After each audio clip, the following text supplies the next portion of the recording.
Find the values of p for which the quadratic equation p plus one x square minus का 6 times of p plus one into x plus 3 times of p plus 9 is equal to 0 where p is not equal to -1 has real and equal roots hence find the roots of the equation. अच्छा, दोनों चीज़ें इसमें करनी है हमें। पहले दे रखा है हमें कि हमारे पास p प्लस वन इक्वेशन दे रखी है p plus one into x square minus का 6 times of p plus one into x plus कितना आ गया, प्लस आ जाएगा 3 times of p plus 9 is equal to 0 where p is not equal to 1 -1। ठीक है, इसके साथ साथ कहा गया है कि इसके पहले हमें क्या बताना है कि p बताना है कितना आएगा, सो दैट कि इसके जो रूट्स हैं, इसके रूट्स क्या रहेंगे, इसके रूट्स इक्वल रूट्स रहेंगे। तो रूट्स इसके क्या दे रखे हैं, इक्वल। ठीक है, फिर बाद में उसको रूट्स को भी निकालना है हमें। तो सबसे पहले एक काम कर लेते हैं, इक्वेशन के हिसाब से देखें तो यहाँ पर हमारे पास a कितना आ गया, a आ जाएगा p प्लस वन, और b कितना है, b आ जाएगा माइनस का 6p प्लस वन, और c कितना आ जाएगा, c आ जाएगा 3 टाइम्स ऑफ p प्लस 9।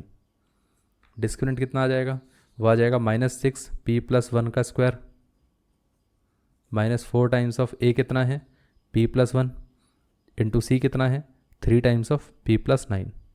इतना क्लियर है। अब देखिए 6 का स्क्वायर कितना हो गया, 36, माइनस का पॉजिटिव हो जाएगा, यह आ जाएगा p प्लस वन का स्क्वायर। अब यहाँ से कितना आ जाएगा, ये 4 इंटू 3 कितना हो गया, 12 हो गया, यह आ जाएगा p प्लस वन और यह आ जाएगा p प्लस 9। अब ध्यान रखना, इसको हमें ओपन करने की ज़रूरत नहीं है, हम सीधा ऐसा कर सकते हैं, ये वाला पार्ट कितना है 36 और 12, इसमें से 12 कॉमन आ जाएगा।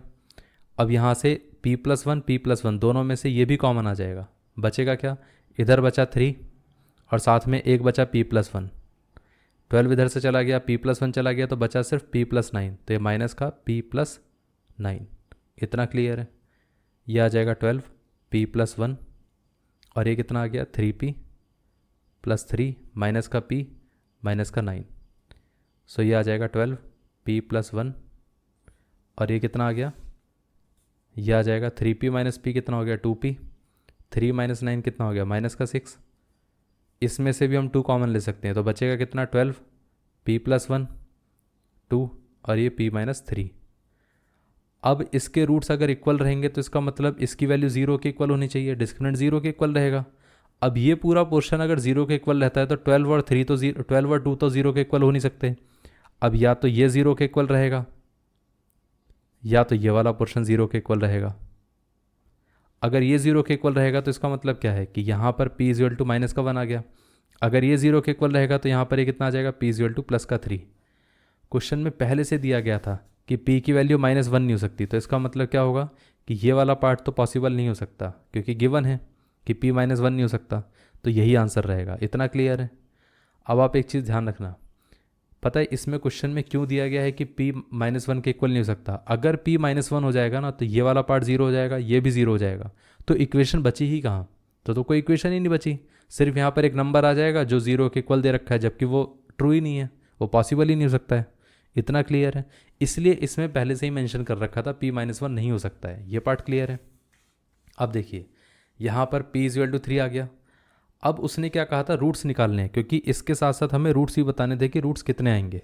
अब यहाँ पर अगर हम देखें तो इक्वेशन p = 3 आएगा, तो उसके हिसाब से इक्वेशन को देख लेते हैं कितना आ जाएगा। p + 1 क्या दे रखा था, x² माइनस का 6 times of p + 1 into x plus 3 times of p + 9 = 0। ये इक्वेशन हमें दे रखी थी।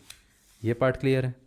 p की वैल्यू कितनी है 3, तो पहले 3 रख देते हैं, तो ये आ जाएगा 3 + 1 माइनस का 6 times of 3 + 1 plus 3 times of 3 + 9 = 0। 3 + 1 4 आ गया, 4x² माइनस का 6 इंटू 4 कितना हो गया 24x, और ये कितना आ गया प्लस ये कितना आ गया 12 इंटू 3 36 = 0। अब आप देखिए पूरी इक्वेशन को अगर आप 4 से डिवाइड करोगे तो कितना आएगा, यहाँ पर आ जाएगा x² माइनस का कितना आ गया 6x, और ये कितना आ जाएगा प्लस का, ये आ जाएगा हमारे पास 9 = 0 को अगर 4 से डिवाइड करोगे तो 0 ही रहेगा। अब ये हमारे पास इक्वेशन है। अगर आप इसको ध्यान से ऑब्जर्व करोगे तो ये इक्वेशन कुछ नहीं, यहाँ पर x - 3 का होल स्क्वायर ही है। इतना क्लियर है। x - 3 का होल स्क्वायर = 0, तो यहाँ से हम क्या बोल सकते हैं कि x = कितना आएगा 3 और 3। और ये तो पहले ही बोल रखा था कि p की वैल्यू हमें निकालनी ऐसी थी कि जिसके हिसाब से हमारे पास रूट्स क्या आएंगे, इक्वल आएंगे। तो ये दोनों रूट्स इक्वल आ रहे हैं। अब उसने ये कहा था कि पहले हमें पी की वैल्यू बतानी है और साथ में रूट्स बताने हैं। तो ये हो गया कि भाई पी की वैल्यू कितनी आ गई, पी की वैल्यू हमारे पास यहाँ पर आ गई 3, और जो रूट्स थे वो कितने आ गए 3 एंड 3, सब कुछ 3 में ही आ गया। ये पार्ट क्लियर हो गया, ये हमारे रूट्स थे।